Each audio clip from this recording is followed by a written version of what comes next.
Zanakomby tsy ampianarin-domano io rado ra-paraoelona raha fitantanana komina no resahana betsaka ny asa vita ary misy ny eo am-panatanterahana amin'izao fotoana izao izay mila fitohizana. Mila mirahina ny rehetra hoy Marika Ravalomanana mba hisin'ny fampandrosoana ny tanàna fa tsy ho voarebirebi ny mena miraviravy rehefa fotoana ny fampielezan-kevitra tahaka izao. Ilaza aminareo hoe fidio ny kandidatsika zay tondra lalana numéro 3 azonao tsara zay izy ny kandidat rado izy zany no atolotry nyty mary fa izy any no nahazo ny tsodrano mana tena o ary mina o fa tena anao zaza taonareo miaraka amin'ny ampandraisana azy de faharoa ny conseiller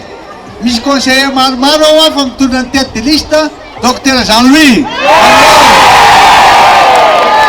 izy kio tsy maintsy atao zazana majorité fa raha zany sahirany rato azonao ve ataovy malala antsika mihitsy fa hoe zany ny herin'ny ty mety ampitatafika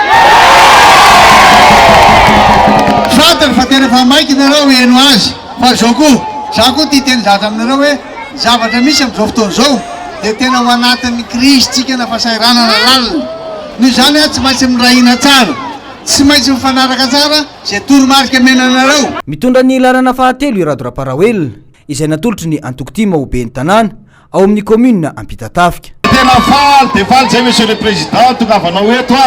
ary tany dianao farany tamin'ny taona 2024 ny voka-pifidianana de ato amin'ny commune Ampitatafika ny tiako Madagasikara na lany tamin'ny salanisa 520 isanjato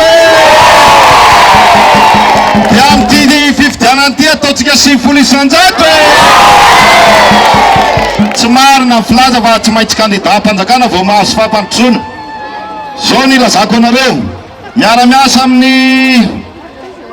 Union Européenne tsika amin'izao fotoana zao nahazo 478 000 € tonga de vatana aty amin'ny commune Ampitatafika sa commune Rakamisy ny Fenorivo zany de vokatry ny fahaiza-manao amin'ny serasera satria tamin'ny dada teo amin'ny fitondrana de nampianatra anay izy nandritry ny herintaona zaza may zanakaory dada de andeha ny lalana raha fakapitso lalana 1400 mètres linéaire atao pavé feno akatany Masinoro avaradizoro mivoaka eny Ambohimangidy lamboatsika ihany koa ny tseny